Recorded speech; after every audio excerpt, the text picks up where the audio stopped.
de mesures est pris.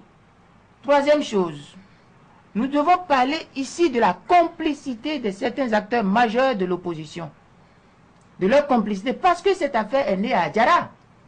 Et Adjara, c'est le village. Non, vous n'allez pas faire le délit de proximité. Non, non, non, c'est pas de... Est-ce que oui ou non? Le code pénal ne le prévoit pas. Écoutez, jusque-là, je n'ai appelé, je n'ai pas inventé. Je dis, est-ce que oui ou non, c'est né à Adjara? Oui ou non? Si vous voulez, on va faire un peu de questions-réponses. Vous allez me dire, non, ce n'est pas né à Adjara. Vous ne pouvez pas le dire. C'est né à Adjara. Et tout le monde le sait. L'acteur principal de la majorité de l'opposition, qui est là, son village c'est Adjara. Est-ce qu'il peut dire qu'il n'est pas au courant de cette affaire? C'est là que nous avons des pistes pour rechercher des complicités. Et ça, nous sommes activement là-dessus. Deuxièmement, lorsqu'on est dans cette situation, on ne peut pas servir de refuge politique aux escrocs en faisant des déclarations de ce genre. Et troisièmement, l'irresponsabilité. Lorsqu'on aspire à de hautes fonctions, chers amis, on prend de la hauteur. L'élégance et le souci, la pitié devant la misère des populations devait inspirer un responsable qui aspire à de hautes fonctions à faire la démarche suivante que je vous décline. Et si un jour vous aspirez à de hautes fonctions, c'est cette démarche que vous allez avoir. 1. Demander une audience au chef de l'État. Se rapprocher de lui, prendre connaissance de l'ampleur du drame et offrir ses services. L'ampleur visible. Regardez, ce n'est pas pour autant visible que ça. Et je vais vous dire quelque chose. Si c'était si visible, on viendra là-dessus un jour. Mais je vais vous dire, considérez cette affaire comme le 11 septembre béninois en matière de finances et de microfinance. Et là, je finirai, oui. Et là, on n'allait pas prendre la voie pour servir de refuge politique aux escrocs. En le faisant tel que je l'ai entendu, je l'ai suivi, c'est que Maître Moumbedji offre un refuge politique aux escrocs. Et c'est inadmissible. Et puis, je vais terminer, puisque vous ne voulez pas qu'on aille, vous ne voulez pas comprendre, et je ne veux pas rentrer dans le débat, mais je veux poser des pistes. Je vais vous poser des pistes. Lorsque on voit ces problèmes-là, il faut réfléchir là-dessus. Et enfin, je vais vous dire quelque chose. Faisons beaucoup attention.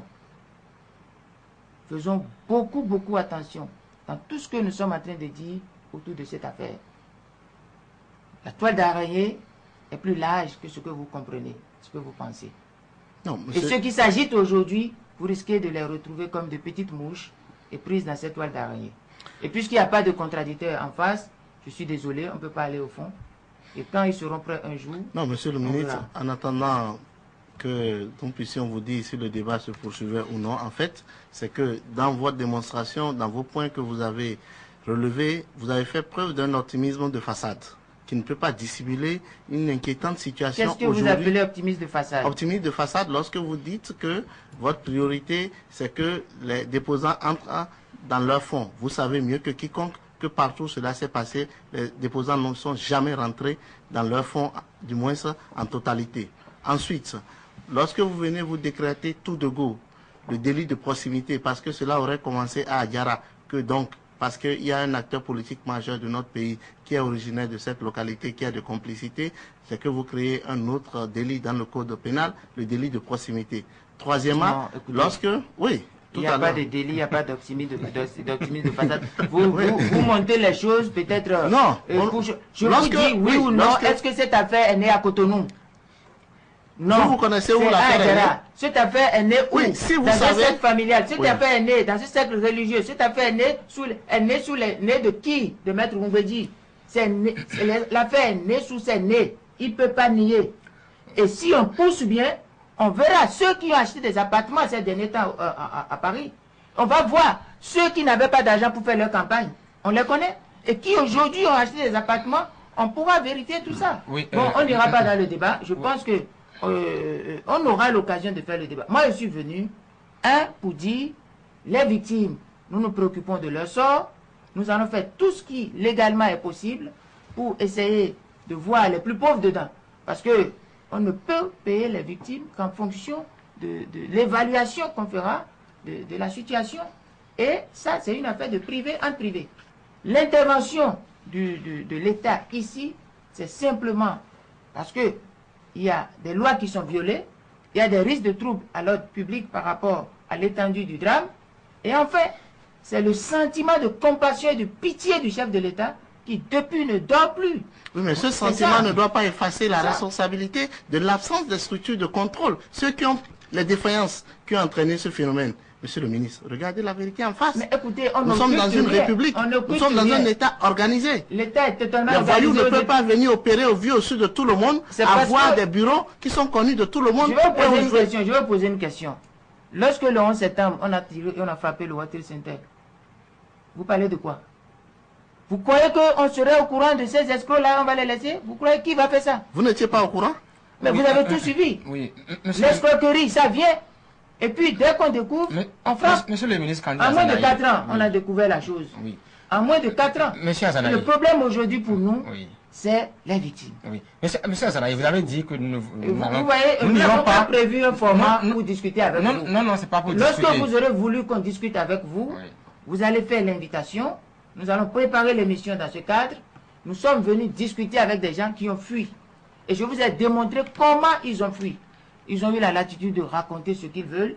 Nous sommes là pour restituer la vérité. Et nous sommes venus aussi avec des dossiers cas par cas sur chacun d'entre eux. Oui. Chacun d'entre eux. D'abord, ils sont disqualifiés pour parler autant qu'ils sont. Oui, monsieur Azanaï. Tout ce que vous avez cité là, ils Azanaï, sont disqualifiés. On a des dossiers un à un qu'on peut monter. Monsieur Azanaï. Donc, si vous permettez, on peut mettre fin au débat. Parce qu'on n'a pas prévu ce format. Oui, mais ça nous gêne. Sinon, l'autre va dire... Voilà, vous avez organisé. Non, monsieur le ministre, il n'y aura pas de débat. Nous n'allons pas rentrer en. Vraiment, parce que nous n'allons pas nous sommes disposés à répondre aux questions. Monsieur le ministre, je suppose que vous n'allez pas faire comme. Pas du tout. Oui, donc laissez-nous alors. Nous avons la police de la séance. Vous avez la police de la séance, mais je plaide pour qu'on ne vous taxe pas déjà. Et toutes les plaidoiries n'aboutissent pas. Je voulais dire ceci, monsieur Azanaï, sans aller au fond du débat, deux aspects par rapport à vos observations. Vous avez parlé de l'innocence chef de l'État. Vous n'avez pas un problème avec votre conscience lorsque beaucoup de Béninois commencent par se dire c'en est trop, lorsque les graves affaires attaquent le gouvernement, le chef de l'État essaie de se laver lui-même ou on essaie de le laver. Affaire Sénésaf, il n'était pas au courant. Affaire ICC Service, il est innocent. Vous pensez que c'est assez, ce n'est pas assez gros pour que les Béninois avalent? Je vais vous répondre. Vous voulez? Allez-y. Vous voulez la réponse? Allez-y. Si vous voulez la réponse, vous n'allez pas m'interrompre. À une condition que vous ne vous en prenez pas à ceux qui ne sont pas présents. Oh, boy, voilà ce que vous faites qui est mal. On s'en est pris à qui? À personne. Je voudrais prendre la parole. Oui, merci, monsieur Prominent. Moi, je note qu'il y a un manque de respect vis-à-vis des téléspectateurs. Lorsqu'on accepte de venir faire un débat, quels que soient les interlocuteurs, on doit accepter d'éclairer le public, d'éclairer les téléspectateurs. Ils ont le droit de savoir. Et c'est quand on refuse le débat et qu'on fuit comme ce que nous venons de voir, je pense qu'il y a des raisons de débandade.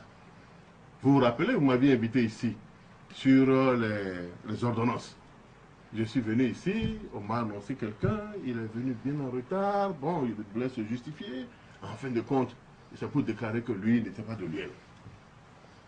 Même spectacle actuellement, nous venons, on nous a annoncé M. Gaston Zossou et M. l'honorable Éric Rondeté, nous, on se dit, ben, on va faire le débat et apporter la lumière dans cette affaire-là. Mais nous notons que c'est la demande. On ne savait pas que j'avais des cornes pour que les gens fuient à cette allure-là. C'est incroyable. On vous dit, venez, nous allons débattre. Mais débattons, les gens vont apprécier. Alors, dans cette affaire, avant que je vous laisse la parole, je voudrais vous dire que le chef de l'État, c'est d'abord une institution. Et que c'est le chef de l'État qui informé a pris des dispositions immédiates. 1. Pour créer le comité de crise. 2. Le comité de suivi et la commission spéciale d'enquête judiciaire pour qu'on aille au fond de cette affaire-là. L'enquête judiciaire a été engagée. Attendons de voir les résultats. Mais la catastrophe a déjà tout décidé. Non. Qui sont les responsables? Qui sont-ils ces gens de ICC et ainsi de suite? Il faut aller au fond. Mais pourquoi cette agitation, cette frénésie à vouloir aller et à rechercher Yahi Boni derrière tout? Alors que c'est lui qui a pris le dossier en main. Et c'est lui qui cherche des solutions pour dire, dans la mesure du possible, nous allons essayer de soulager les pauvres. Les naïfs qui ont pu voir à cet taux exorbitant. Est-ce que vous voulez dire que vous étiez en position, et le chef de l'État aussi en position d'ignorer qu'une telle activité se déroulait au Bénin, c'est qu'il y a problème si vous nous le dites. Mais écoutez,